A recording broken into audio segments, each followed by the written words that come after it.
Good afternoon, everybody. Welcome to jobs20.com's Marketing Live at FEU Cavite. So today we will be joined by speakers from SBI Global and Hinduja Global Solutions. Before we start, may we invite everybody for a short prayer.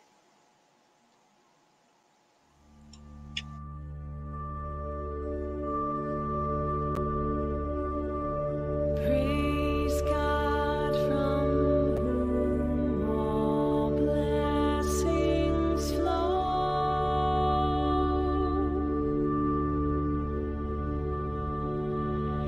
Praise Him, all creatures here below.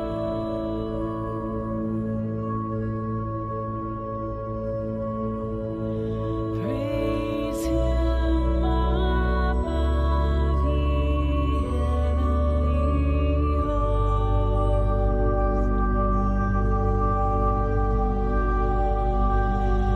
Praise Father, Son, and Holy Ghost.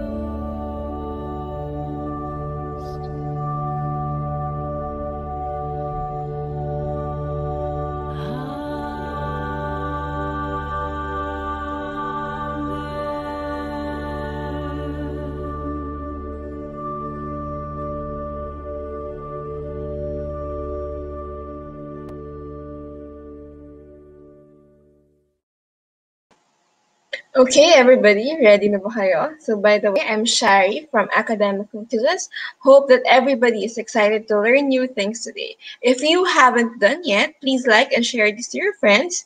Please comment your name and school and type your questions so we can answer them after the talk. So this project is launched to help people learn more about job hunting, applications, and career. So today we are hosting a webinar for our partner, FEU Cavite. So hello po, shout out po sa mga Tamaraks. So here is our schedule for today. So the first topic is ResumeLink, second is virtual interviews, and last is work from home jobs. For our first topic, we will be joined by Sir Robert of Jobs 180, and he will be teaching us how to create a resume link. So sa lahat ng applications, ito ang first step. Okay?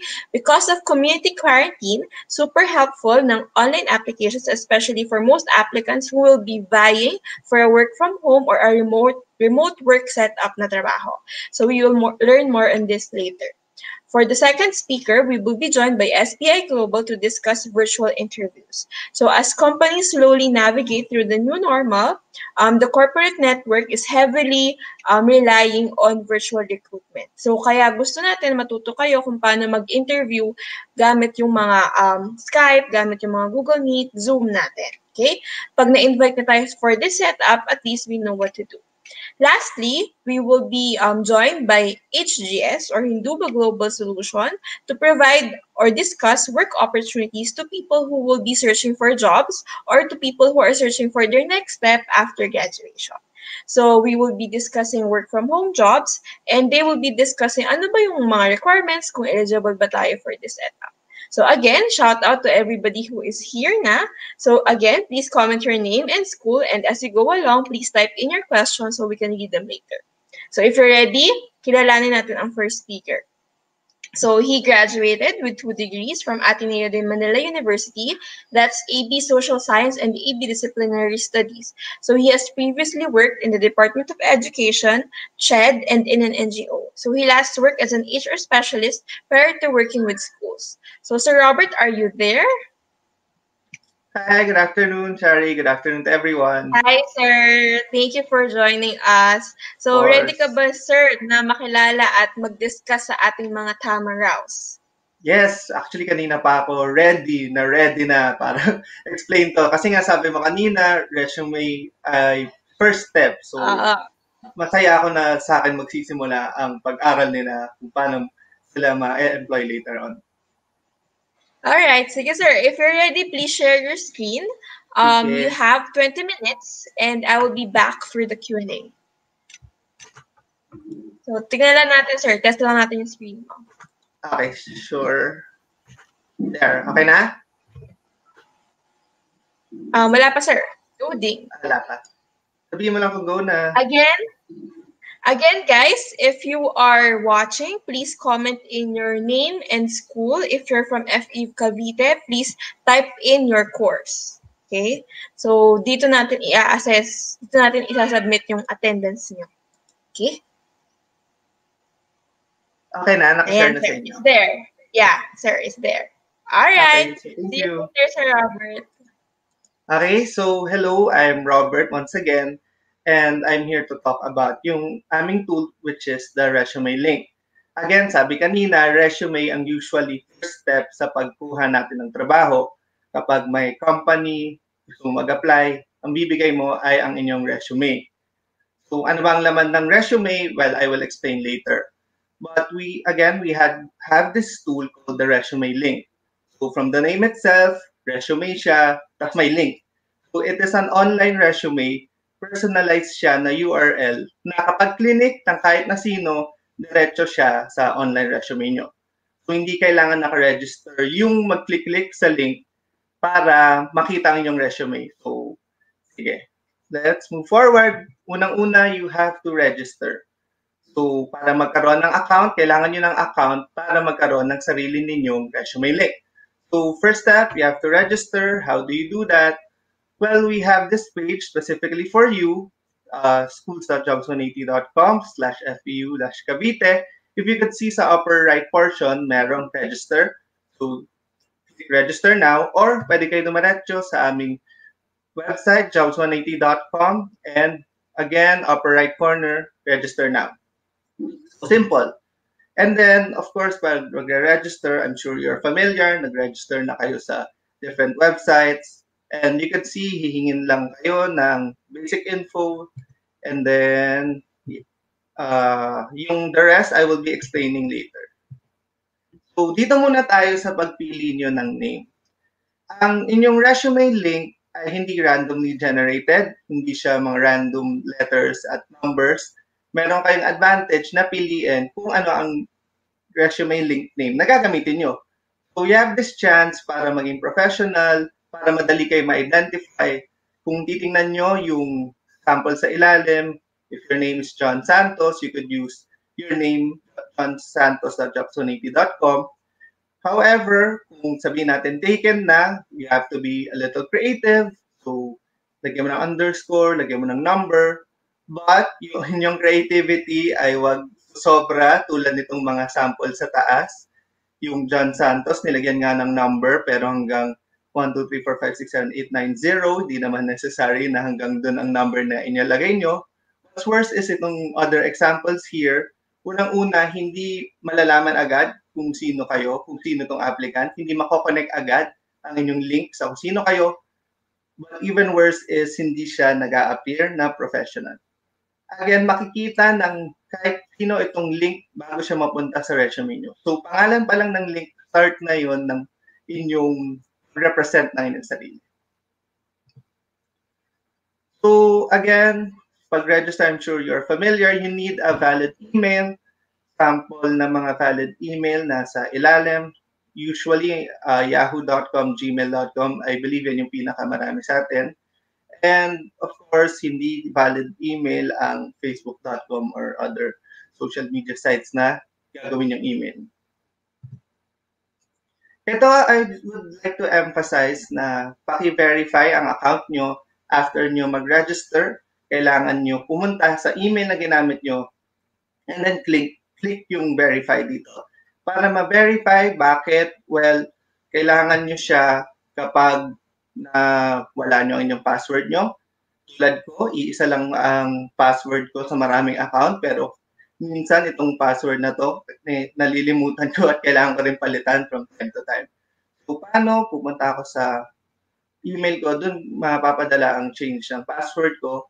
And another advantage sa pag-verify is, well, yung account nyo mas masasendan agad ng inyong recommendations for jobs. Okay, so let us complete your information. Sabi ko kanina na ang resume ay may specific na information na dapat nandun. And ito siya, dito siya papasok. I will be discussing this. Again, to complete, syempre kailangan nyo mag-log in. Again, babalik kayo dito sa page na to or sa aming website. And then, pwede na tayo gumawa ng inyong profile. Basta save nyo sa dulo. Okay, simulan natin dito. Personal info, very basic. Name, birth date, nationality, civil status, gender. If may concern kayo about showing yung ibang details dito, like say yung gender, hindi kayo comfortable showing it, it's okay. I will discuss this later on as well.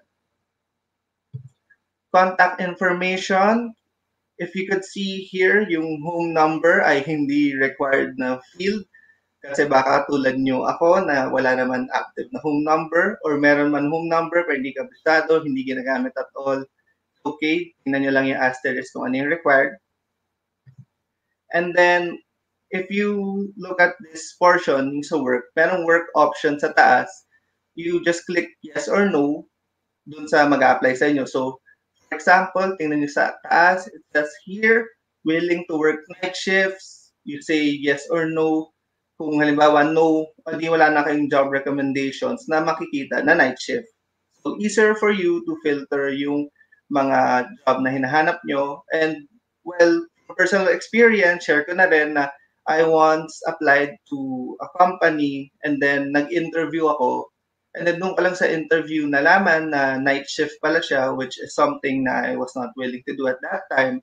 So, nasayang lang time ko, nasayang time ni HR. If sa start pa lang alam ko na night shift siya. So, please check itong mga work options here. And then sa work experiences, sa baba, ang tip ko lang sa mga ating viewers, kasi I have some people ask me about yung sa work experience, kung ilalagay daw ba yung work experience nila na hindi directly related sa career na gusto nila. So, yung iba, halimbawa, nag-part-time work as a student, nag-sideline as cashier, and then gusto nila ibang career, ayaw nila ilagay. So for me, that's not the way to do it. Lagay nyo na rin yun sa inyong resume because, bakit? Isipin nyo, ano ang magiging impression kay HR? HR isipin, oh, working student, kaya niya maging responsible para matuloy to, masabay para matapos, and it's a good sign for a company na this person it's responsible enough to be able to do this at the same time. So kahit hindi siya in line sa career na ina-applyan nyo, it is still valid na ilagay nyo dyan. What's more is that sa situation natin ngayon, there might be a time na we will have to take a job that's not directly related to our course. So that doesn't mean na later on, hindi nyo siya ilalagay as work experience. Okay. Education, school, okay. Seminars, you could see seminars sa baba. So ito yung mga seminars na in-attendan nyo. Sometimes yung school nag-organize, sometimes yung outside school mga organizers. Ang important sa seminar, I always remind yung mga kapag nagtotalk ako is that make sure you remember yung content ng inyong seminar kasi from time to time matatanong tayo kung anong nangyari sa seminar na to, which happened to me, hindi ko na maalala, pero nilagay ko siya dito nung tinanong ako. Well, medyo hirap ako sagutan. Basic lang ng mga sagot ko na I thought it was interesting, it was a good experience. So, wag ganon, wag ganon. Next, certifications. This is different from certificates. Certificates, binibigay. Halimbawa, yung sa seminar, nag-attend ka, bibigyan ka ng certificate. So, tangible yon. Ang certification is that sinacertify ka that you pass the standards for a certain profession. Kunwari, itong for teachers, kung pumasa ka ng licensure exam for teachers, meron kang certification for that. Para sa mga engineering students, kapag pumasa ng board exam, ilalim, dito sa sample ko, you could see civil service professional eligibility, usually needed for government regular positions. So, meron ako niyan. So, those are certifications that you can put sa inyong resume link. Achievements, kung titingnan nyo mga sample dito, very common yung sagot na related to ACADS. So, let's say, Dean's Lister, cum laude, valedictorian even, salutatorian, high school, whatever. Kung meron kayong ganong achievement, very good. Good job to you. Lagay nyo yan. That is a very good achievement. But for some, sabihin natin, hindi great based yung kanilang achievement, yes, you could put it here as well. We encourage you to do it. Kung titingnan nyo itong sample natin, Student Leader of the Year, yung iba kasi sa organization sila mas nagsashine. So, lagay nyo yun as an achievement. Next, skills and languages. Dito sa skills, ang usual tip namin is that similar to yung part about work is yung skill na ilagay nyo doesn't have to be directly related dun sa work nyo or sa course nyo kasi we want you to stand out. Itong resume link na to, ginawa din namin to para maging mas madali sa inyo but also para mag-stand out kayo, mas likely that you will be contacted for your interview. Kasi, give you an example. Dito sa skills, let's say, you are a culinary student. Lagay mong skill ay cooking. So, wala siya masyadong added value. Ina-assume na ni HR, kaya ka graduate ng cooking, meron ka nitong skill na to. Kaya ka graduate ng culinary, you have itong skill na to. Also, lahat ng graduates na to, pare-pares kayo may skill na to. So, sino ang kontakin ni HR for the interview? So you could put in skills outside your course. Ito halimbawa sa samples, sa Photoshop, videography, photo editing. What does that say? Well, it shows that you are a creative person. Baka you could use your creative side to help yung company. And use photo editing. Yeah, that's always useful. Yung iba, creative writing. Kahit hindi sila writer for the company, pwedeng isipin na this person can contribute from time to time. So, lagay niyo yung skills para lang lumitaw kayo. Languages sa ilalim, you put in any language that you are able to be proficient with. So, Filipino, English, and other languages lagay niyo. For Filipino, you could be more specific to other dialects or yung other languages nga like yung mga Bisaya, Cebuano, mga references. What are references? These are people that HR will contact para tanungin kung paano yung work ethic, kung accurate ba itong nilagay nyo sa inyong resume, kung ano masasabi nila about your capabilities, competencies, yan. So sa references, huwag nyong ilalagay, please, ang inyong relatives, one, relatives, number two, ang inyong friends, kasi one, hindi siya nagbibigay ng added value. Sabihin nila na hardworking ka, na good student, trustworthy. So, ina-assume naman namin na lahat ng tao ay more or less ganun kapag mag-apply. And dahil nakikita namin na relative or sometimes friend na obvious, hindi namin i-value masyado ang content na sinasabi as opposed kung yung reference mo ay, for example, you are a graduating student, sinong okay na reference? Your professors, teachers, para sa iba, thesis advisor, that's a good one. Yung mga nag-work before, supervisor sa part-time work, yun. Good examples na pwede nyo lagay as reference. Lahat ng ito, these are usually parts of a standard resume. Ang advantage dito is maganda siya naka-layout, mas madali siyang ma-visualize ng company. But even more so, ang advantage ng resume link ay ang portfolio section. So portfolio section, pwede kayo mag-attach ng images, documents, links. So, anong advantage dito? One is that kung titingnan nyo yung sa taas, yung certificates na nakikita mo sa aming sample, ito ay usually hinihingi ni HR.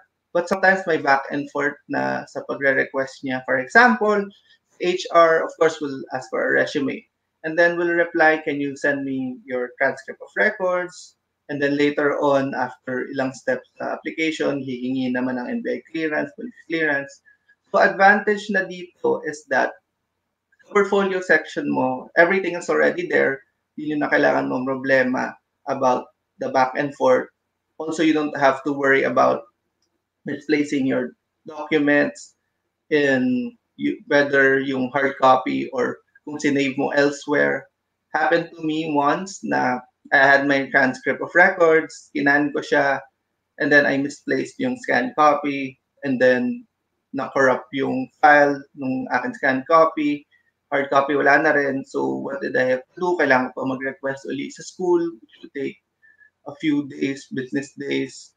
So unlike if na upload ko siya somewhere, mas mapapadali buhay ko. And it's also an advantage na magkasama na lahat. Kasi sometimes when we will send an email, what's the difference kung send natin yung link versus send natin isa-isa yung file? Mas unlikely na i-download each ni HR. Halimbawa, pwede nyo kasi i-upload as well yung writing samples nyo. Baka si HR will go through your resume link, will see yung mga samples, will be interested in clicking. Pero kapag nasa email kasi, tapos maraming attachment, chances are may ma-miss si HR when looking through it. So, very good advantage in having an online resume like ResumeLink, itong portfolio section. Also, I mentioned earlier, you could put a link sa portfolio section nyo, and it could be a link to a video. For example, here it says a selfie video answering common interview questions. What is the advantage of this? Well, the HR could see that you are comfortable speaking, you're confident in introducing yourself, about what you could say about yourself. So dun pa lang, lamang na kayo sa iba. Again, we want to take every opportunity for you to be able to stand out. Okay, so we also need a profile photo. Just like your resume link, it has to be professional. We want you to stand out. Yes, kailangan nyo mag-stand out sa iba, but for the right reasons. Okay, so keep it professional. Kung titingnan nyo yung may check sa ilalim nun, you would see they are wearing business attire. So for those that, let's say, are not able to have yung business attire on hand, the very least is that you could wear a shirt with a collar. So minimum na yun. Wala nang mas simple pa doon, wala nang mas ka-casual pa doon. But of course, better if you could dress up some more. But wag naman itong mga samples na to. Again, it's online. Yes, it's online, but it is not a social media account. It is a professional account with your resume. So avoid yung mga usual na ginagamit natin sa ating social media accounts tulad nitong samples na to. Also, meron din tayong cover photo sa ating resume link. Ang purpose ng cover photo is that it would give the HR an idea about you, about the profession, about what's important to you just by looking at the page. So imagine looking at a blank sheet of paper with letters versus seeing this na simula pa lang na visualize yun na something about this person. So please make use of the cover photo. It's very helpful. So these are good examples. Yan. Well, similar sa profile photo, make sure that it will be professional. We want, again, for you to stand out for the right reasons. So make use of it. Don't leave it blank. Huwag kayong pa-mysterious tulad nitong samples na to. Yung profile picture ay blank. Yung picture sa cover photo, you can't even see it. Also, next na picture that I would say you have to avoid is this. What is wrong with this? Well, imagine that the HR will look at it. Just click and then ito yung makikita. Again, meron na silang mabibigyan ng idea about you. Simula pa lang, unang tingin pa lang, may idea na sila about you, your work ethic, just by looking at this. Ayaw mo ma-associate yung self mo with a picture na parang masyado kayong relax. Again, professional tayo, ready to work. Ang gusto nating pakita na attitude when it comes to working. Okay, so may teams tayo. Medyo flexible ang ating resume link. We have control about how we could make it look aside from the content. So samples ito ng accomplished resume link. You can see my portfolio section. You could add images and then documents links. So kanina I mentioned about people putting in personal information that they might not be comfortable sharing. So What you could do is make use of the privacy settings. So, for example, you have gender, civil status. Ayaw nyo siya pakita, you just turn it off. Very simple. Turn it off, then anyone with your public resume link, anyone that you give the link to, na-click, hindi nila makikita yun. We have complete control over it. The advantage here is that, aside from security, kapag you change your mind, it's easy. Just click again, go back here, turn it off on again, and then save real-time update. Whoever has your link, once they click it, magbabago rin kung anong gusto mong pakita sa kanila. So, for example, that binigay mo, you want to share your birth date, sabi ko, ay, maybe that's not a good idea, turn off ko, okay lang yun. It would change. Hindi, unlike kapag the traditional resumes, you give a standard document, email nyo, there's no way for you to get back yung info na nabigay nyo. For reminders, make it interesting, attractive, professional, complete works, significant information, and updated. Okay, so we now have a complete resume link. You could now submit it. How do you submit? You could send it the email, just add the link. You don't need to attach anything. You could send it sa Facebook Messenger, kahit sa text. But you just need the name of the link para may access sila agad sa inyong online resume. You could also submit it through our job site. You log in, and then you will see the job openings. And then very easy, you just click submit resume link. And then yung info na part of your resume link would be given dun sa company with the Jobs 180 account. Again, I will remind you na when it comes to submitting dito, apply now, yes, you need, the company would need to have an account. Pero dito, balikan ko, anyone can click the link and will be taken to your resume. Hindi nyo kailangan na assume na kailangan ng kabilang side ng companies na may Jobs 180 account din sila. No, they just need a browser. Anyone can have access to it. But again, you have control over your security. Here, kapag you are going outside, it would make it much easier for you to carry your resume along with you. This was very effective sa job fair, but again, maybe not right now. Pero in the future, you could have the name of your resume link here. Mas madali siya mabigay rather than having your whole printed resume. You could save money in printing, making it easier for you to take out there. And also, pwede nyo siya i-load sa inyong device and then just show it sa people who would be interested in seeing your resume. Okay, so summary, key advantages, privacy. Again, you get to choose the information you want to share. And if you change your mind, you can change your mind and then save it, real-time update. Speed of hiring, your employers could see yung profile nyo. Again, you will stand out, lilitaw agad kayo. Just unang tingin pa lang, lamang na kayo sa pagpakilala sa inyong sarili. So flexibility comes when you need to print it, cost efficiency, again, when printing into cards. So benefits, basically, it's very easy to share. Pwede nga, again, SMS, Messenger, Viber, doesn't matter. Basta may link, gusto mo write it down, bigay mo sa kanila, type nila sa browser, yes, they could see your resume. No need for a USB or hard drive. Again, I mentioned earlier that my transcript of records was misplaced.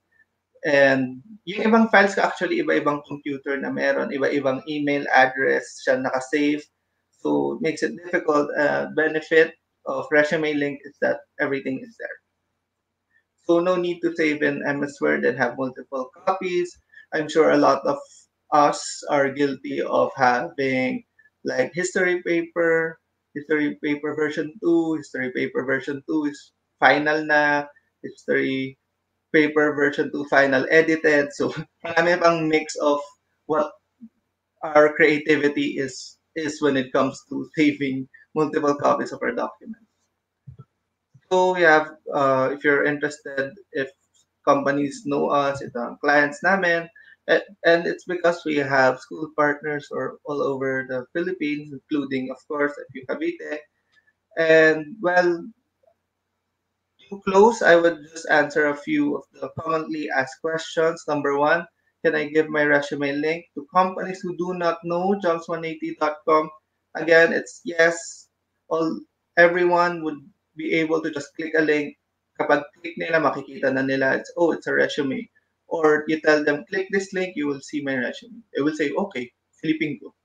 So same as other job sites, very quickly, similarity is that you could search for a job and apply there, but yung flexibility ng resume link is the main advantage. Again, you could give it to anyone, and yung resume that the companies would be receiving real-time update, then unlike if you give it to other job sites and the companies get to download yung file nyo, there's no way for you to update it.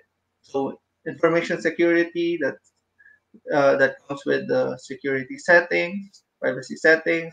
Last, how often should you update the resume link? Well, you update it every time na may bagong information with you, especially when it comes to your mobile number. Kasi, I'll give you an example, HR would sometimes keep info of good applicants.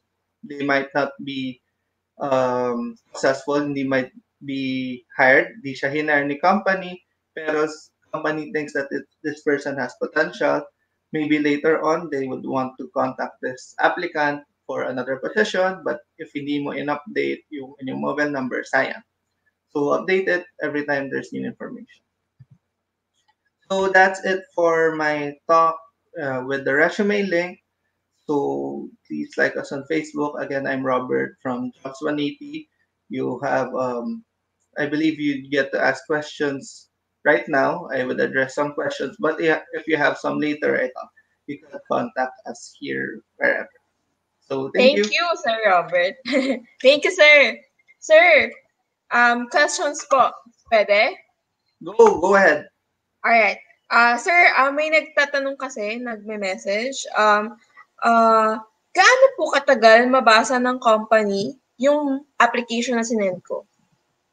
Gaano katagal in Bago terms mabasa of ng company? si Yung company, resume. well, once you submit it, depende na kay HR ng company kung gaano siya kabilis na mag-sort through applications. Ang advantage again ng resume link is that kapag nakita ni company, makikita niya as viewed versus kung in-email mo lang yung inyong resume, hindi mo malalaman, you might be thinking nabasa na kaya, na-email So mo ba. ma-update po ako sa status. Like for example, nag-submit po ako, tapos na-view na niya yung application ko, makikita ko po. Yes.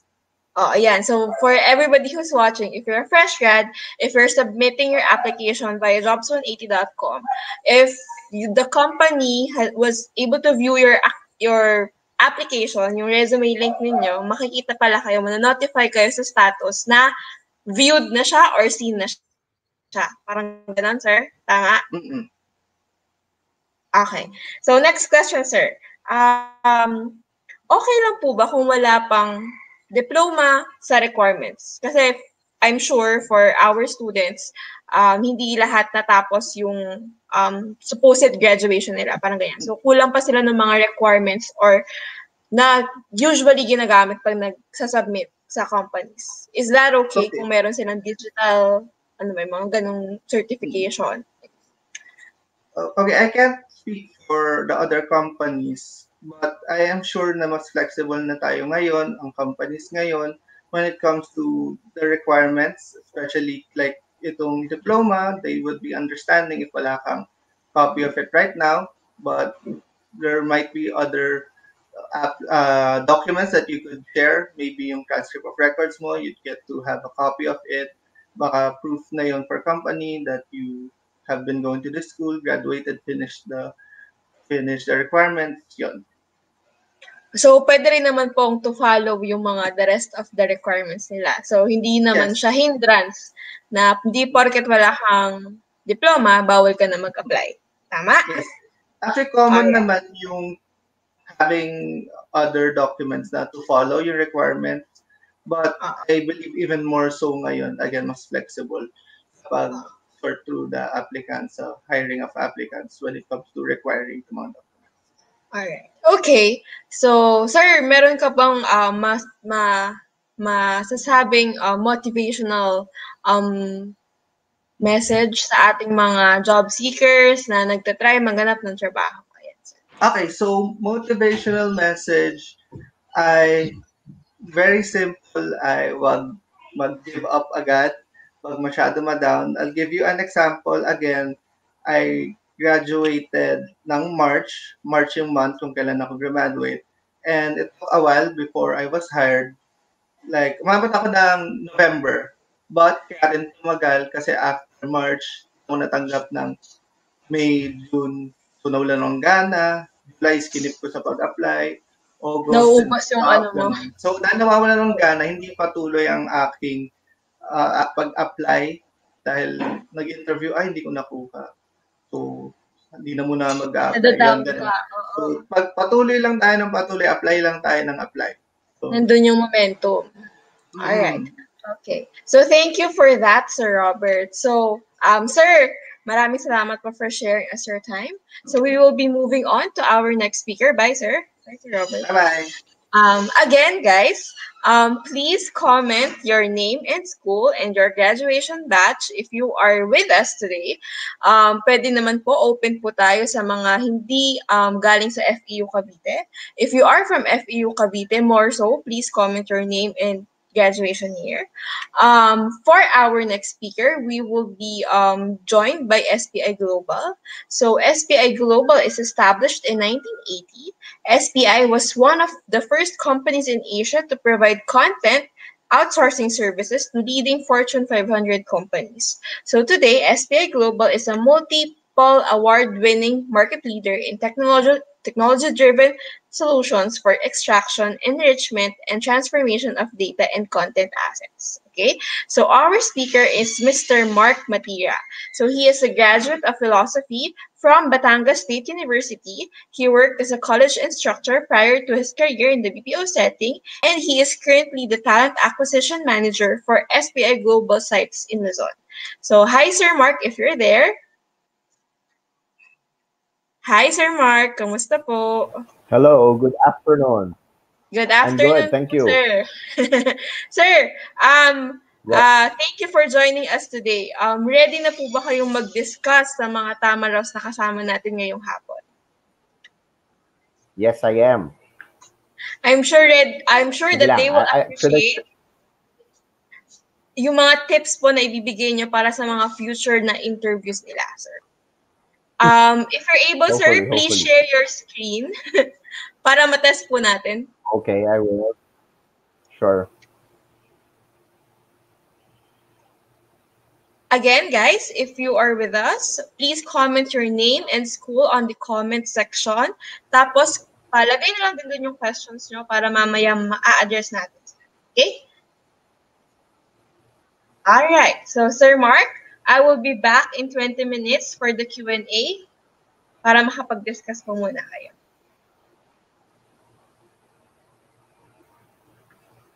Okay.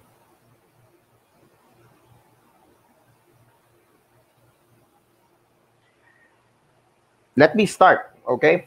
Video interviews is, can you see my screen? Okay. Going back to what I was saying, video interviews are one of the fastest growing alternative interview style today, or virtual interviews. Then if you are a job seeker, surely you are bound to have one soon, okay? As mentioned, I have started my career in the academy. That's why I'm very excited talking to you guys today. But also, side by side, I feel a little nervous since I was not able to do this for quite a time already. But here's the thing, okay? More and more companies are using virtual interview as a way to hire talent. Why?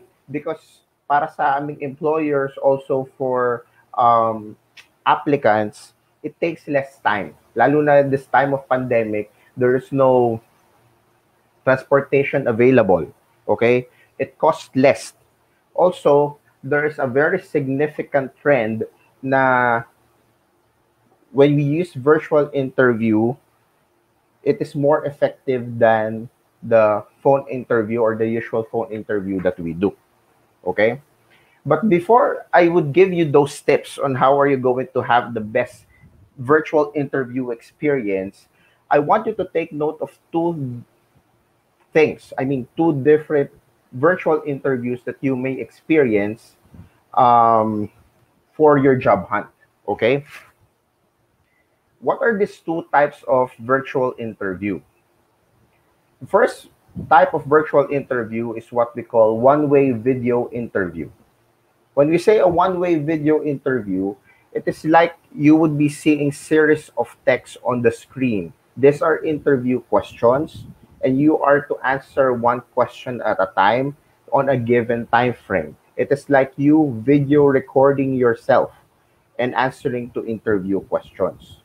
For me, this one-way video interview, shall I say, a little awkward since it is not conversational at all. But for some, this is more helpful, most especially for freshers. Na this would be the first time to attend an interview.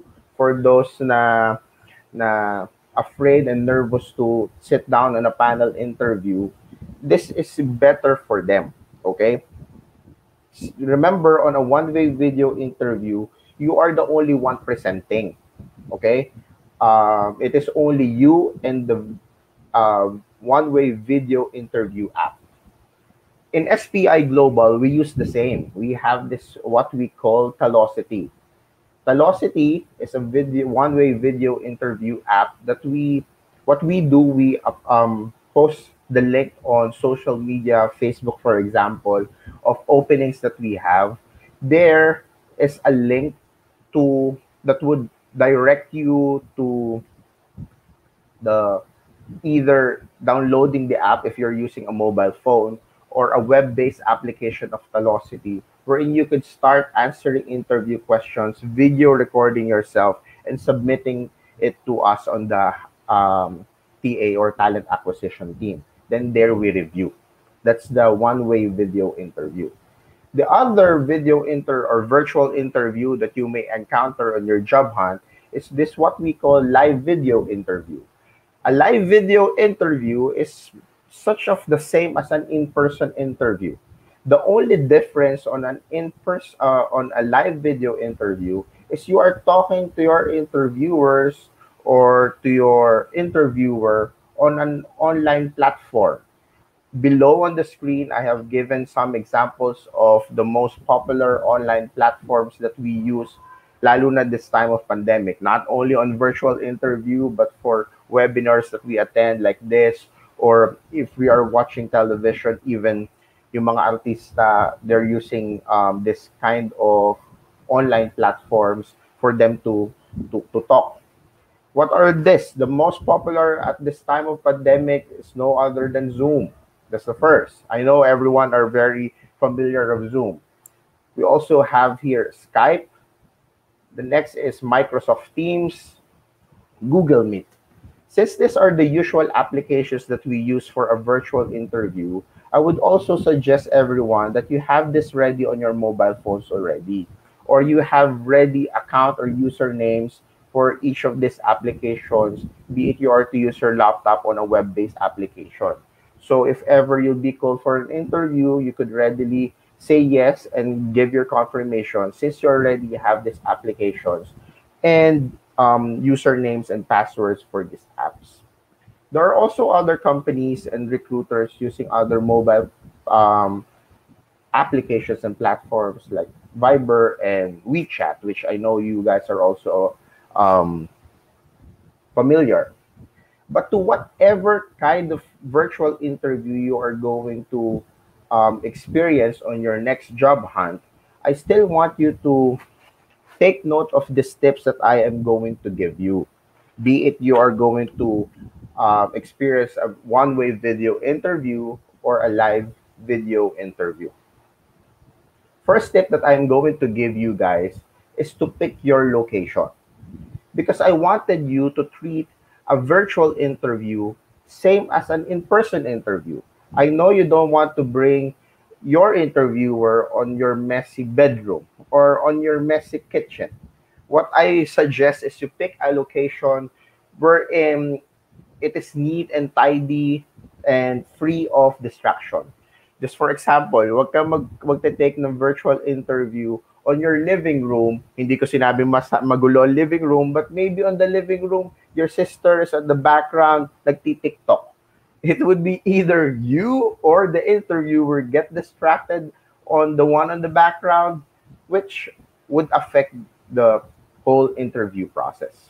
Get it? Next tip that I am going to give you is to test your equipment. Taking a virtual interview, you may use different kinds of equipment. It would be either a tablet, a mobile phone, a laptop, a desktop device. You may choose and pick pick which of the devices you are most comfortable using, and make it sure that your internet connection is solid. That is very important on a virtual interview. Also, make it sure that you charge or power up your device on 100% before you start the virtual interview. Ayaw naman natin na mangyari na it looks like that you hang up on the interviewer kapag ka mahirap na yung tanong kasi na low bat ka pala.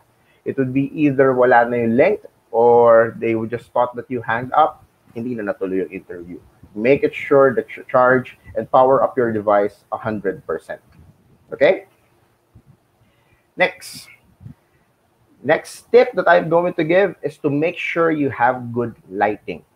Why good lighting? Because it is the interviewer needs to see your facial expressions for them to have a sense of your character and your personality. And that is very important to us recruiters, to have that sense of your character and personality before we hire you. Even you give the best answers on the interview. You have practiced so much and you were able to give the best answers on their questions. If you don't have good lighting and they were not able to really see your face, most likely they're going to forget you. So make it sure that you have good lighting. One tip that I could actually give you for us to make it sure that you have good light, you are well lit for your virtual interview, is you face a window.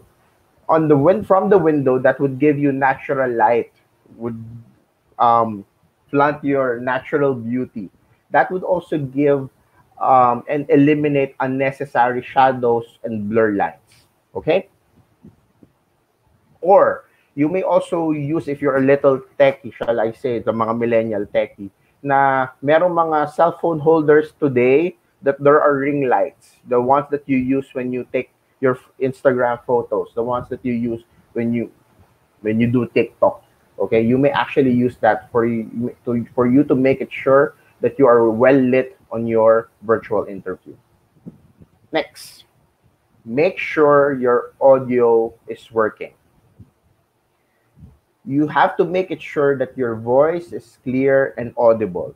Also, you have to make it sure that you can hear your interviewer. How are we going to make it sure that we are audible and we can hear it clear? I would suggest that you use earbuds. Okay, that is one of the best way for us to make it sure that you could actually hear your interviewer well. Also, for most of the applications that we use on a virtual interview, we are also given time, or before we go into the meeting, you'll be asked to test your audio. So make it sure that you do that. So we make it sure that you're audible and you can hear clear. Okay? Next, angle your camera properly. Because during an interview, ayaw naman natin na the camera or the screen would be too far or too close to your face. Sabi nga, as I have mentioned earlier, the interviewers needed to see your facial expressions for them to have a grasp of your personality. So what I would suggest, yung layo ng camera to your face is an arm length. The arm length yung layo, I think that would really be a good um, space between you and the camera. Pero on one-way video interviews, the good thing about it as well, before you start video recording yourself, you would be asked on the application to properly position your face in the center for them to be able to capture the video interview that you are going to record and submit to your recruiters. That's one of the good things about a one-way video interview app. Next, I want you to get properly dressed. As I have mentioned earlier, treat your virtual interview just like an in-person interview. When you go to an in-person interview, it is usual for men to use dress shirt with tie, right? For girls, you wear blouse, or better to a blazer over your blouse for you to look more appropriate on your um, virtual interview. Take note of the color that you are going to wear. Make it sure that it would complement your complexion. Also, make it sure that you also take into consideration the color to how you look in the camera. Since we don't want na parang medyo distracting yung color when we look on the screen during the virtual interview. Those things that you could still have and you have to really look at in preparing for your virtual interview. Next, give your full attention and increase your energy. Why energy?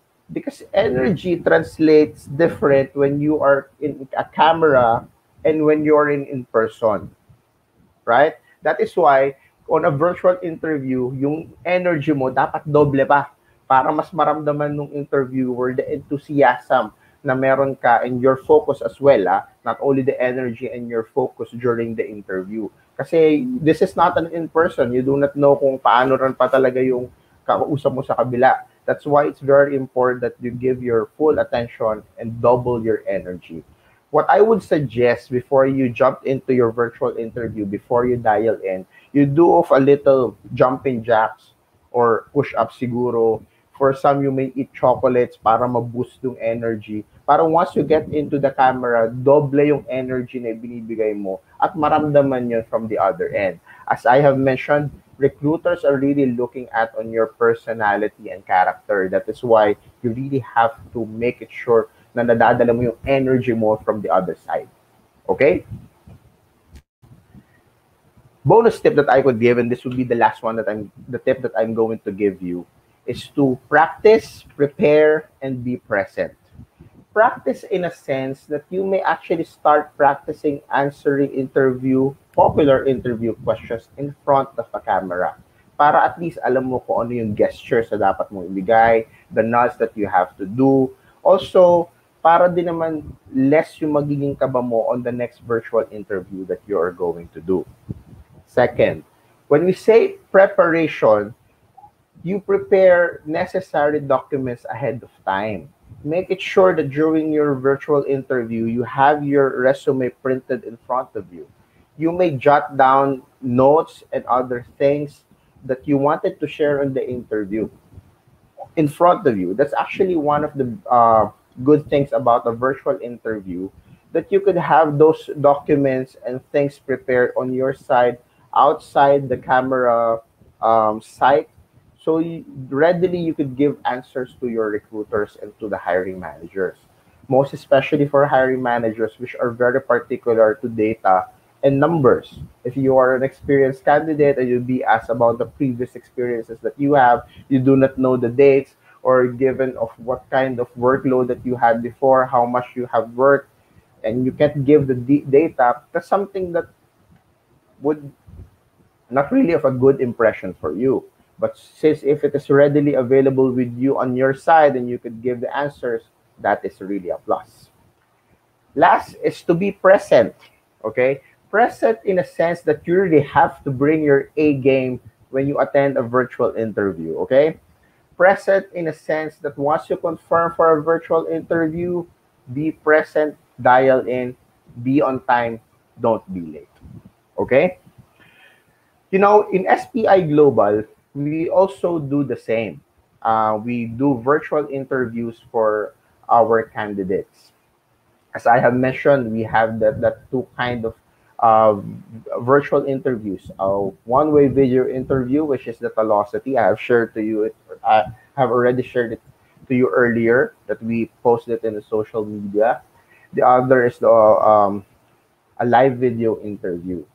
But I wanted to give of a little background of who really SPI is. Okay? Kasi dito sa Pilipinas, pag sinabi nating BPO, ang laging nasa sa isip natin mga Pilipino is a call center, right? And for graduates, I have no against with other BPO companies, pero for some graduates, sasabihin niya, why would I work on a call center? Nagtrabaho nga ako for a baccalaureate course, right?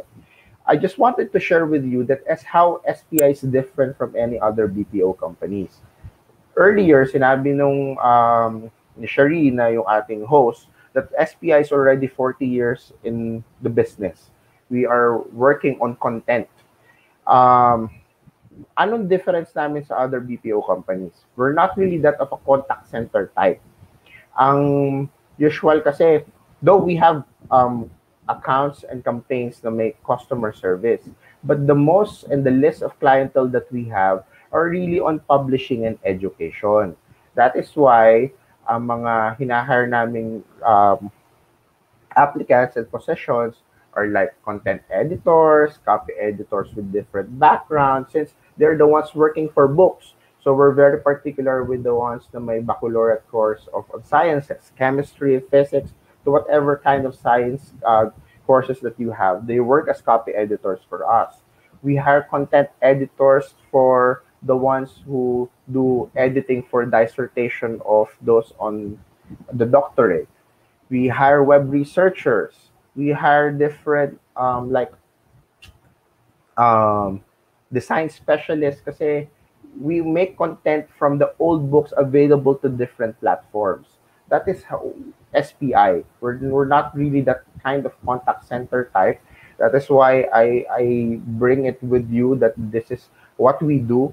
So if you get interested applying with us, you may apply online in www.jobs180.com/SPI Global. And there you would see openings that we have here. And I'm very excited to seeing you guys working with us.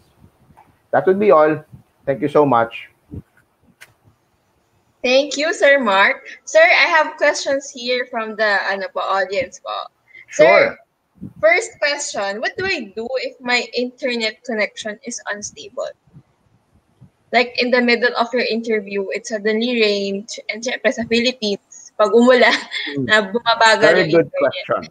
Um, First, kapag ka tinawagan ka naman ng recruiter mo, you'd be asked if you are available to take a video interview or a virtual interview. If you're not really confident about your connection, you may actually ask if there are other alternatives that you may take. Kung pwede bang phone interview na lang. But if, halimbawa, may connection naman talaga kayo sa bahay, but for God forbid, biglang hindi okay yung connection mo during the interview, I'm sure that you have a contact with your recruiter. Make it sure that you inform them right away para malaman ng hiring manager mo na you don't just hang up. Pwede naman yung i-reschedule, or if the hiring manager is very keen interviewing you, at least nakita ka na niya at first, pwede na natin ituloy siguro na video interview. But the very important is you inform your recruiter or to hiring POC that you had a bad connection. Huwag niyong hahayaan na naputo lang. Para isipin naman nila, binabaan mo sila. Alright. Sir, Oh, do you have, nahirapan ka sa question, hindi ka na sumagot. sir, do you have sites near the Cavite area for our Tamaraos? South Luzon area, sir. What are the positions na pwede niyo pong ma-offer sa mga taga-South or sa mga taga-FEU Cavite po?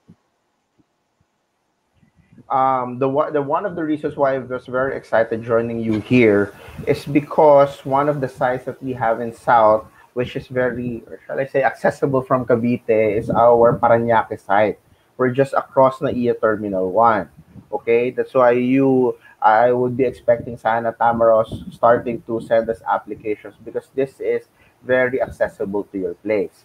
At the moment, we give temporary work from home setup, pero every one of us are actually expecting na matapos na yung pandemic. So kung sakali naman you'll be required to report to office, malapit lang ang Parañaque to Cavite. Openings, as I have mentioned earlier, um, we have vast of different kinds of openings. Sabi ko nga sa inyo, to whatever baccalaureate course that you have, specifically meron kaming opening for you kasi the list of clientele that we have are on publication and education. So kailangan kung halimbawang graduate ka ng kakaibang course like of a physics, still meron kaming copy editor na kailangan ng physics background. If you are on a business side, we needed web researchers. If you are on the IT side and computer science and computer engineering, definitely we needed people from the IT back end, also web designers, design specialists that's going to work since we make content of old books available to different platforms. So I'm sure that we'll be able to find openings for people from Cavite, lalong-lalo na from FEU. All right. Sorry, sir. Sir, next question. Um, Sure. how long is the interview process from interview from the first interview to the exams to the onboarding? Turnaround, that would actually depend on the kind of position you're applying with. Pero as usually, what we have is an initial interview with your the recruiter. They'll be the one to look if you're qualified for the position. I mean, if your qualifications are aligned with the positions that we are looking at, then they would let you take technical exams if there are technical exams needed. Pero as part of the initial assessment or HR exams that we let candidates take, kasi that would include personality and other stuff. Pero usually lang naman, it would be just the initial interview, exams, then final interview already with the hiring team. For just some time, bakit sinasabi ninyo na bakit minsan hindi na, sabi lagi ng recruiters, tatawagan na lang, hindi na tinawagan. I also want applicants to understand that we needed to get signed off from clients. That's why there are times na hindi agad kami makabalik for feedback.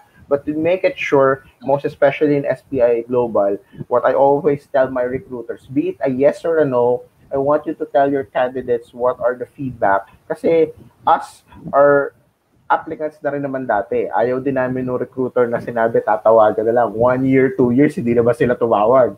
So, if you're going to apply with SPI, I would assure you, be it a yes or a no, we would tell you kasi hindi naman telling you na, oops, hindi ka nakatanggap-tanggap. No, it is for us to tell you that you should do better or this may not be the time for you, pero it doesn't mean that you will not be able to land the job na you're looking at soon. All right. Okay. So guys, you heard Sir Mark. Thank you for joining us today, sir. So to our viewers, if you are interested to check vacancies sa SPI Global, you can check them at jobs180.com/SPI Global, or you can go to schools.jobs180.com/FEU-Cavite, and you will find SPI Global along with other preferred company partners of your school. Okay, so remember those links, guys. Okay, again, Sir Mark, thank you for joining us here today. I'm sure the people, the Tamaraws, learned a lot from you and they're ready pag nag-virtual interview na po sila. Thank you, sir. Sige, good luck everyone. Good luck. Thank you, Bye-bye. sir. Now let's proceed to our second speaker. So the second speaker will be coming from Hinduja Global Solutions.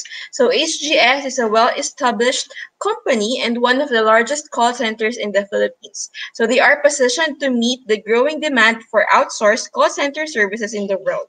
Their openings for various accounts such as financial, technical support, healthcare, and customer service may provide promising career opportunities suited to each applicant's respective field of specialization. So, our speaker for today is Ms. Anna Ibarrola. So, she is a graduate of psychology from De La Salle University, Manila.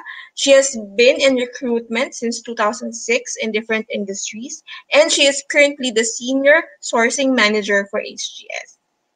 Ms. Anna, if you're there, Hi guys. Good afternoon. good afternoon, Miss Anna. Hi, Glad to Shari. have you back. I know. Kamusta po? I'm good. How about you? Okay lang naman, ma'am. Lockdown pa rin. Di makaalis. Yeah. Alright. Ready na po kayo, ma'am, to discuss and enlighten Tamaraws about possible work opportunities? Yeah. Let me just share my screen. Okay, hold on. Alright. Um, Again, to people who are watching, please comment your, go ahead, ma'am. Share your screen po. Please comment your name and school and your graduation date. If you have questions, please put them on the comment box para mabasa po natin, ma-address po natin after ng talk ni Miss Anna mamaya. Okay? So, Miss Anna, you have 20 minutes. I will be back for the Q&A. Pagtapos nyo. Okay. Okay. Alright, thank you, Miss Anna. Thank you. Okay, so guys, again, my name is Anna, and I am the senior sourcing manager for HGS. So as Shari mentioned, HGS is one of the BPO players here in the Philippines, and currently we have 3 sites. We have one in Quezon City, we have one in Alabang, and we have another one in Iloilo. So those are our 3 sites. So basically, I am here to talk about work at home because pretty much ito yung trending na opportunity right now. So it's a work at home. What are the expectations and the requirements of this kind of setup? Okay. So first, I want to discuss, of course, the objectives that we want to achieve for this discussion. So first is to define ano ba talaga yung work at home and work from home. So I'm going to be discussing yung difference nila when you say work at home and work from home. Okay? And then the next is to identify work at home opportunities and see if these opportunities are a fit for you guys. Next is to recognize the pros and cons, of course, of this kind of setup. So hindi lang naman siya all positive, and at the same time, it's not also all negative. Okay. Next is to know the expectations that this arrangement entails. So ano pa yung, as an employer, ano ba yung ina-expect namin from an employee who will enter this kind of arrangement. And then the last would be to familiarize with the requirements for a work-at-home arrangement. So ano ba yung readiness natin in terms of the resources that we have for this kind of arrangement. Okay? Okay. So first, as I've mentioned, is to define the difference between a work at home and work from home. So pretty much wala naman silang gaanong difference. Basically, the workplace would still be at home. Pero ano ba talaga yung main difference silang dalawa? Okay? So first is to define work at home. So this is the type of arrangement that is for a temporary basis. So meaning it's a short-term arrangement. So one of the examples would be in a call center right now because we're so used to the on-site deployment. But currently, we offer a work at home opportunity. So meaning, after the pandemic or, a certain period na your workplace would be at home, but then again, after a certain period, short-term basis, it could be an on-site deployment already. Okay? And then the next is work from home.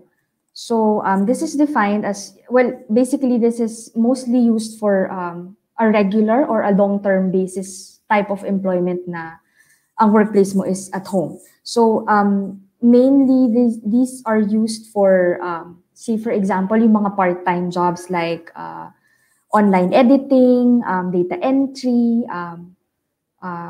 online selling. So ito yung literal na the whole duration of your stint would be really working from home. Okay? So again, basically they are the same. You can actually use, pwede mong gamitin na temporary work from home. That could be, kasi yung word na temporary, that would specify na that it's for a short-term basis only, or parang short-term arrangement for if you're gonna use work from home. But essentially, they're the same. Okay? So moving on to the next topic. Okay. So as I've mentioned, we need to also identify what are the pros and cons of this type of arrangement. So let's go on to discussing the pros first. So being in a work at home environment, first is, of course, it saves us time and resources. So time kasi, instead of going out and commuting, pwedeng pagising mo, ligo ka na, and then prep ka na ng konti, tapos log in ka na sa computer mo, and then you do your job, right? Resources, it could also be yung money that you allot for, again, commuting, rather than going out and commuting, tas bibili ka pa ng food mo outside when you go to work. You already have that at home. Okay? Another pro is that because of its comfort and convenience. So again, let's take the example of commuting. So hindi ka nalalabas, maiinitan ka, mauusukan ka. So very comfortable ka na lang na bababa ka na lang, or dun sa area mo, lilinis ka lang ng konti, liligo ka, and that's it. You're already there. Convenience, say for example, you're in a workplace kasi, kapag break time mo, you spend what, 5 to 10 minutes just waiting for the elevator to take you to the 5th floor, 10th floor, or whatever floor you have, just to go to the pantry and buy your food, and then you eat it there. And then ang break time mo is, say, 30 minutes to an hour lang. So it very convenient yung work at home kasi, again, you can have your snacks sa tabi mo lang kapag nagutom ka. So very much convenient. Similarly, accessibility to almost all of your resources.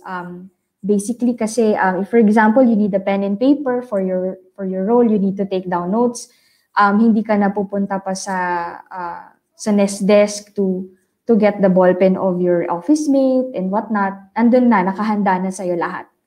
Okay? And then ito yung, I guess, yung pinaka-gustong-gusto, lalo na ng mga tenured na employees, would be more time with loved ones. Kasi to my point earlier, it saves us time. When you are working from home, it saves us time. So you have more time for more important things in your life, which is, again, your loved ones. Okay? So now, let's move on to discussing the cons naman. So ano naman yung mga negative things of working at home? Okay, so the first would be lack of social interaction. So for me, be it if even if you are an introvert, you would still need that social interaction, just pretty much to keep you sane, right? So kasi when you are in parang sa school, for example, kung mag-isa ka lang, wala kang ka-share na, uy, nahirapan ka ba dun sa item number ganito yung exam natin kanina or whatever, wala kang ka-share ng experience, it's kind of difficult to keep yourself sane. So and even if you do have your loved ones with you at home, they can't 100% or fully understand what you're going through kasi hindi mo naman sila peers, right? So it's really best if you have that consistent social interaction with your peers. Okay. Another negative thing about working from home is the lack of robust resources such as internet connectivity and electricity. So I was listening to Sir Mark earlier, na sabi niya during an interview, it's best if you test your resources, kasi nga naman nakakahiya if during the interview bigla kang makat, parang technically parang binabaan mo yung interviewer mo, right? Similarly, pag nawalan ka ng kuryente.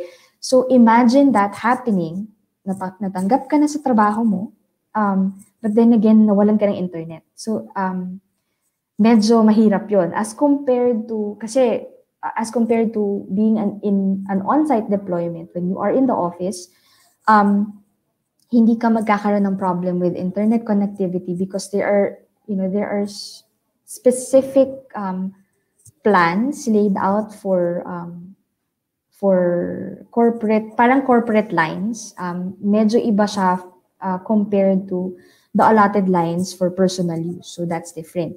Similarly with electricity, I don't think meron kayong mga generator set up sa bahay niyo. So as compared again to when you are on site, kapag nawalan ng kuryente, you can be assured that the generators would be automatically turned on the minute that the electricity fluctuates. So yun naman yung kagandahan with the on-site deployment. Next item is that sometimes it can result to inexistence of boundaries. Okay. So because of the work from home convenience and comfort that you don't have to go outside, commute and whatnot, there are instances wherein yung mga urgent needs, this usually happens for the support functions, wherein you need to give out reports, you need to give out certain files to different departments. Medyo nawawalan ng, there are instances wherein nawawalan ng boundaries, meaning to say kahit na off duty ka na, naka-clock off ka na. For example, your shift is at 10 a.m. to 7 p.m. Even if you've already clocked off at 7 p.m., technically that's the end of your shift. There would be instances wherein say your boss or your supervisor would ask you, hey, can you send this report over to me? Wala ka ng excuse to say na, sorry, nakauwi na po ako, or I'm in transit going home. I don't have access to this and that file. But with the work at home arrangement, nandiyan na right? Kasi binigay na sa'yo lahat ng resources that you need to really function, parang na nasa office ka. So that's why one of the cons is the inexistence of boundaries. And then the last would be, for some at least, there's a tendency to have a reduced productivity. So bakit? Kasi hindi naman, not all people are the same, that they have this routine that they follow. They don't have this discipline. There are times na tinatamad. May mga ibang tao naman na they perform better if they are being supervised. So, and again, in a work at home, hindi mo naman kasama yung supervisor mo doon. Hindi mo naman kasama yung manager mo doon. So, nobody's really keeping an eye on you if you're doing your job talaga. So, and again, sometimes, for some people, hindi siya maganda. Kasi nga, hindi efficient yung oras nila in working. Okay. So next is that I'm going to be discussing the work at home or work from home opportunities that we have out there. So just a disclaimer, these are just some of the examples. I know that you might have an idea of a lot more, but again, these are the more, kumbaga parang most common na work from home opportunities. Okay. So one would be data entry. So ito yung mga nakikita niyong mga CAPTCHA, yung mga ganyan. Again, more of the part-time. So data entry, usually,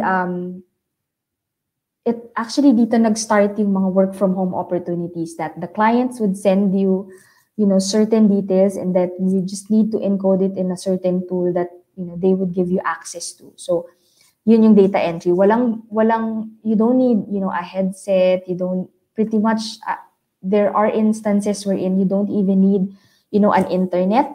If, again, the tools that your clients would have will enable you to access the resources even on offline. So may mga ganong opportunities. And then the next would be freelance editing or writing. So ito yung mga usually mga blogs, mga web content, yan, yung mga ganyan. So it's really more of the tapping the creativity side of things, creativity side of your personality. Okay. Then the next would be, again, tapping on the creative side of your personality, graphic design. So I know probably some of you guys are already doing this. Ito yung mga on commission basis, yung mga ganyan. Paggawa naman ako ng design for my website, paggawa naman ako ng design template for my ads and such. So you can do that also, work from home. Kasi you already have the resources for that. You have your laptop, diba? You have your Adobe Photoshop and whatnot. Okay? And then this one, the online retail. So ito yung online selling. Again, this is more of the part-time. Ito yung mga nakikita nyo sa Instagram, sa Facebook marketplace. So they do online selling. Medyo lahat na binibenta. You can see everything already online. So type ka lang doon ng keyword mo, ano hinahanap mo.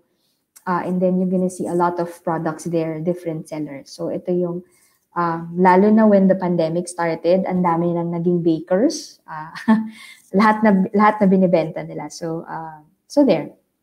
And of course, yung the one that I'm, what we are currently providing, which is customer service. So when you say customer service, it's not just limited to call center. It could be yung, again, very broad kasi si customer service. But right now, it's really more focused on, again, because it's online, work from home. Kasi, like for example, si Jollibee naman, you can also do that. For example, you may customer service din naman si Jollibee. They do have call centers, even, the other fast foods, they do have that as well. But pretty much it circles around that area, customer service. Okay. So now the question is, do I have what it takes? So as a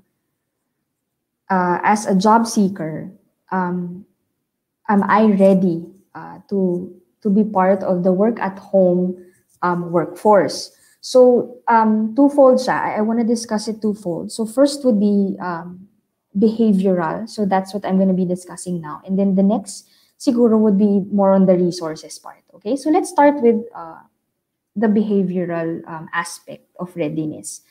So first is that the employers would expect you to be professional, of course. So when I say professional, it doesn't just limit you to, or hindi lang yung expectation that you go to work on time or you clock in on time. Pwede ring during the meeting, ayoko ng, or kumbaga parang professionalism would also mean that during the meeting, hindi yung naka-shorts ka lang, nakasando ka lang during the Zoom meeting, video meeting, kasi that's very unprofessional.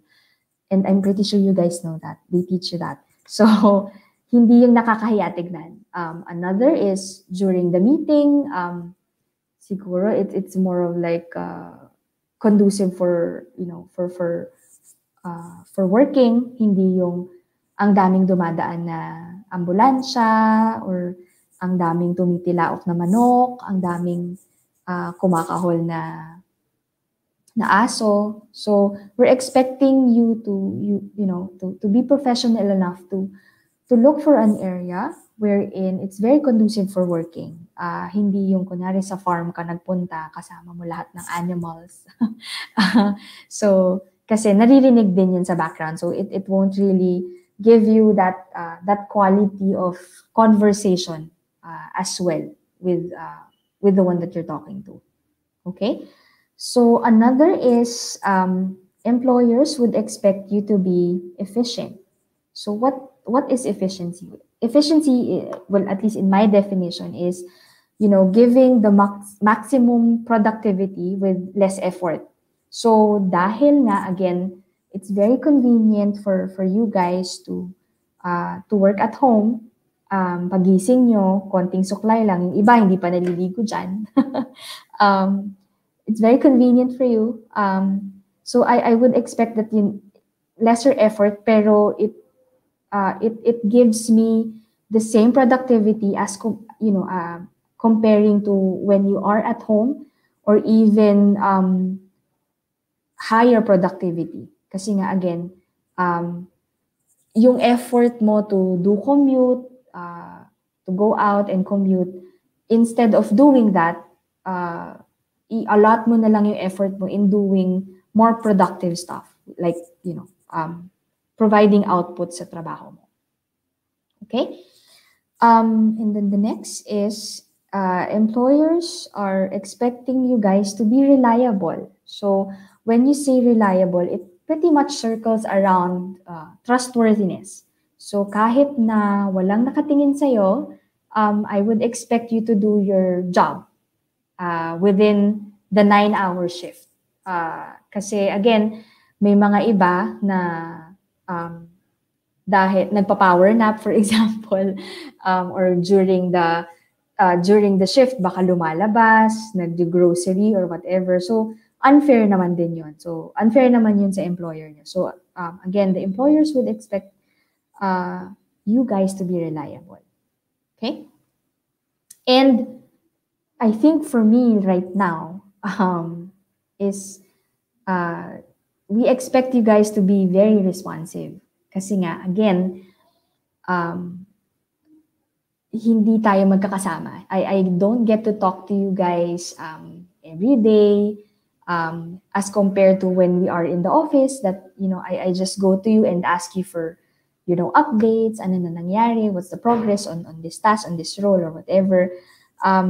So if, for example, your boss or your supervisors would ask you, or would call you, would text you, we expect that, you at least have the decency to respond.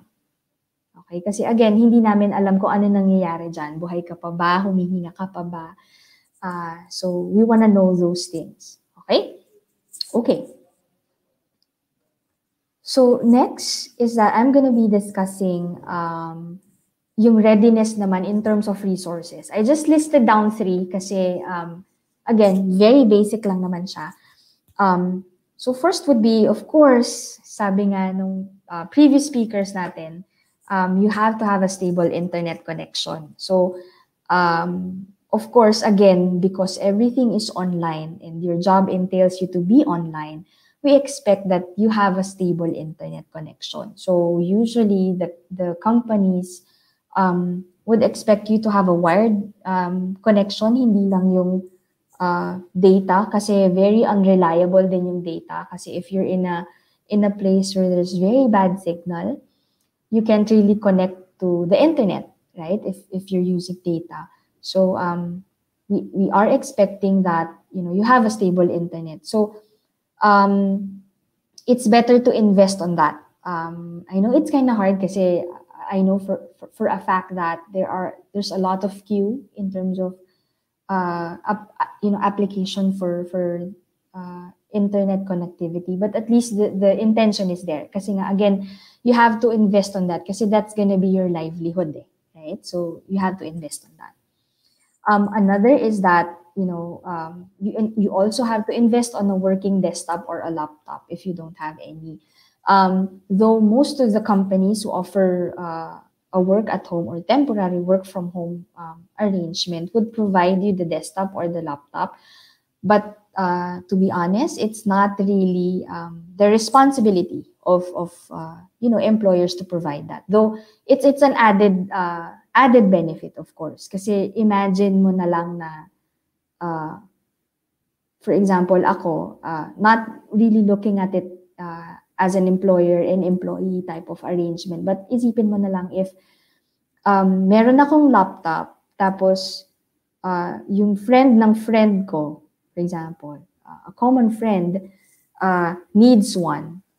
Would you expect me to give out my laptop for that person's use? Hindi ko siya kilala. Right? So, may mga instances kasi that, the employees would leave the company, but then again, not surrender the desktops or the laptops that were issued to them. So, that's wrong also kasi that's a form of stealing. So, again, essentially, even if the companies would provide you with working desktop or laptop, it's also best that you also have that already. Okay? Okay, and then the last is yung sinabi ko kanina, it's best that you find an area conducive for working. Kasi it also helps on having, focus. Pretty much parang kumbaga, i-condition mo yung sarili mo na para ka na rin nasa workplace. So, hindi yung tulad ng nasa picture na nakasabit yung kids mo sa'yo while you're working kasi distraction yan. So, siguro siguro hindi 100% free from distraction but at least less distraction kasi I can't really demand or employers can't really demand a specific room just for you to work in kasi again hindi naman lahat ng families would have that extra room that they can allot for working. So at least an area where you have very minimal distraction, yung hindi pag may kumatok na nag-deliver maririnig ko or may tumahol nga na aso maririnig ko kasi it promotes distraction. So you lose focus in really providing the maximum output. Okay? So I that's pretty much it for my discussion. If you have questions, as Ms. Shari mentioned, I believe you can type in your questions. Thank you, Miss Anna. Ma'am, kinag-collect po kami ng question. So, first question, can you tell us about job openings near South Luzon or near the Cavite area po for HGS? Yeah, so for HGS, we have a site in Alabang, so that's in Northgate, and we are hiring for customer service representatives. So very generic profile. So as long as you have completed 2 years in college, with or without BPO experience, we accept those, and we also have an account that accepts specifically allied sciences graduates. So, medyo ito yung premium account namin for Alabang. So, we also accept that. For those positions, ma'am, available po ba yun for work from home setup? Yes. Yes. So, most of our accounts right now, we do offer a work at home arrangement. All right. Okay. So, good. Next question, ma'am. Do you think that this setup, the work from home setup would continue even if the community quarantine is lifted? Because we've been hearing news that in most countries na hindi pa nila na ayos yung rate ng pagtaas ng cases, they are targeting for longer work from home arrangement like at the end of the year. So, sa BPO sector po ba, meron po bang ganitong forecast? Yeah. Well, to be honest, forecast really talaga is tatagal siya. Kasi with at least for our company, we try to prepare, be it tumagal siya or hindi matapos. But hopefully matapos na. But in case na it is prolonged since BPO is, sabi nga nila, the most resilient industry. Yeah. Kami lang yata yung hindi nawalan ng trabaho sa current situation. So, we're pretty much ready for anything that would happen, be it on-site or off-site, be it work at home or on-site deployment. We are prepared for whatever will happen. So, but looking at it again, if you're gonna ask me personally, I think it's gonna be a prolonged arrangement. So, we're also looking at a blended, blended classes. So for it, kasi we also have to take into consideration that not all candidates would have access to a stable internet that would be able to that they can use for a work at home arrangement. So we are also looking at a blended approach wherein, for example, in a class, we could divide it na, for example, this candidate cannot provide or cannot apply outright for a stable internet. They can be deployed on site, and then for those that who can afford a wired internet connectivity, then we can do a work at home arrangement. So we also have those arrangements. All right. Ma'am, last na lang po, what would be your motivation message to help fresh grads or to help people who are transitioning to new jobs para po hindi sila ma-down kapag nag-a-apply sila? Yeah. So it's to be honest, it's extra challenging right now in this situation. Even for kahit nga hindi fresh graduates, you can see a lot of, well, the unemployment rate has risen talaga.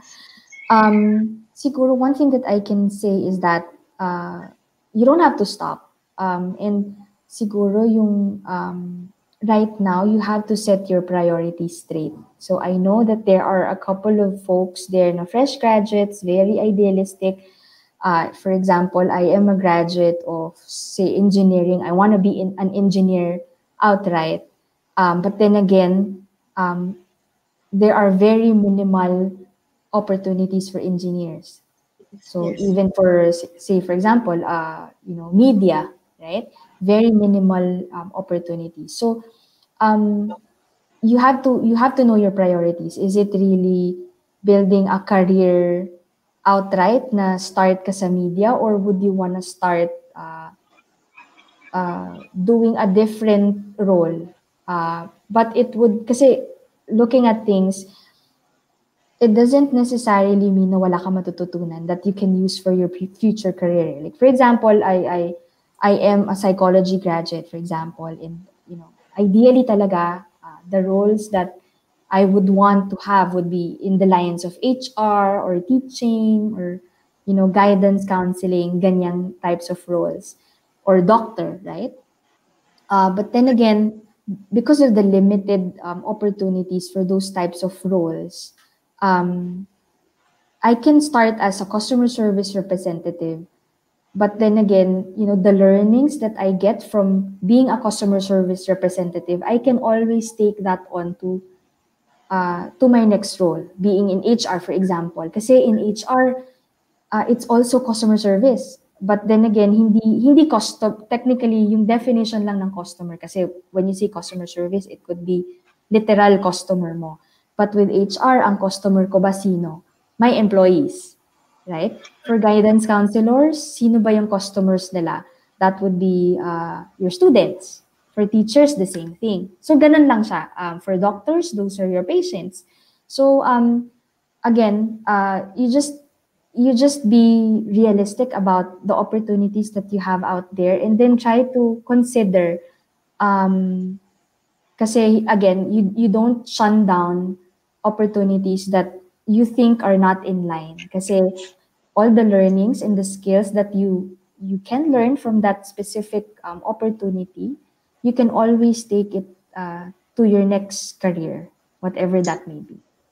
Ma'am, may pumasok na question. Ngayon lang. Mainit-init pa. Do you think magkakaroon po ng job opening right after the pandemic? So, ma'am, I think the question is, magbabalik ba or magkakaroon ba ng increase ulit sa job market pagkatapos po ng COVID pandemic?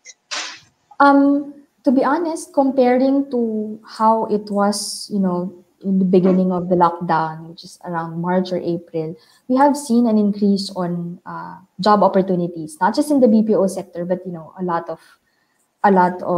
industries as well. However, one thing that you can consider siguro is that kasi the companies were also affected by the pandemic. Kasi ito na yung mga nag-release ng mga early 13th month, nag-release na ng mga lahat, all the benefits that the companies can release, they have released to the existing employees to help them survive the past couple of months. So I guess coming from a perspective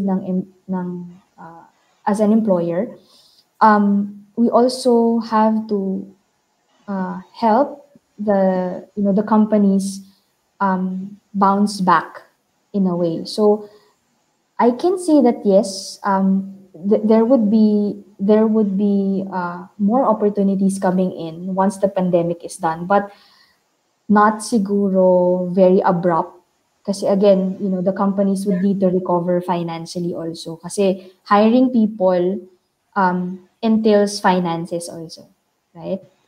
Babayaran kita, the benefits and all that. So we have to consider that. So yes, definitely there would be a rise in opportunities, but not. I don't see it happening anytime soon and very abrupt. Okay. So thank you for that, Miss Anna. So I hope na answer natin lahat ng questions. Thank you, Miss Anna, for being here. If you want to Always a check pleasure.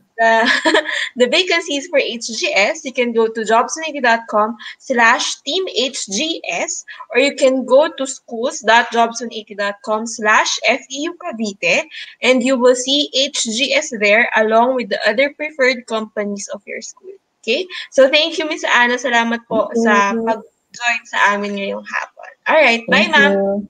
Bye. And yes, ma'am. Just like that, we are done with our 3 topics. So to officially close this session, may we please invite Ms. Jonaline Constante, Officer in Charge for Student Affairs Office, FEU Cavite. Hi, Ms. Jonaline. Hi, ma'am. Hi po. Ma'am, if you have closing remarks, further announcements for the students, now is the time.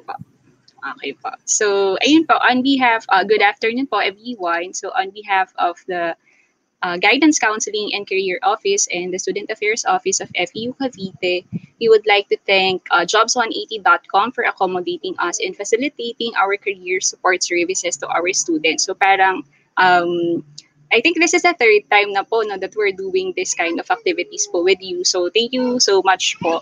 So if I would just like to share po that in FEU Cavite, we are providing capacitating curriculum for our students by giving them future-ready learning experience and by assisting them in securing employment with our industry partners, just like the jobs180.com po, and the industry partners po up to that you also have that, And with that, we are able to achieve high employability rate among our graduates po. So consistently po, we are producing employable na graduates po namin. And again, thank you po jobs180.com for helping us in realizing our mission and vision. And then to our students, our dear students who joined the session today, we hope that you learned a lot from our guest speakers today, and I hope you will start exploring already career opportunities now if you haven't started yet.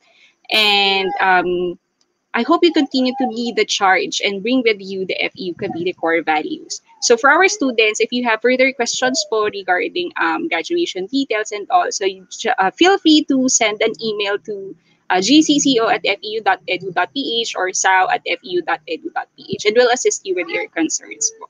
And so that's all po, and have a great day, everyone. Thank you for that, Ms. Jonaline. We will keep you in the loop po for the next series. Po. Alright. Okay. Thank you so much po, Ms. Shari. Bye, ma'am. Alright. So Bye thank po. you guys for tuning in. So our next webinar entitled Disconnect to Connect will be on September 9. So if you want to join, make sure that you pre-register. So on September 9, we will be talking about mental health. We will be talking about digital detox. We will be talking about digital well-being. So we will be talking about how to turn your hobbies into a career. Okay, so if you want to find out more, please make sure you pre-register. Go to facebook.com/jobs and 80 to do that, and see you and have a great afternoon. So stay safe, you guys. Bye.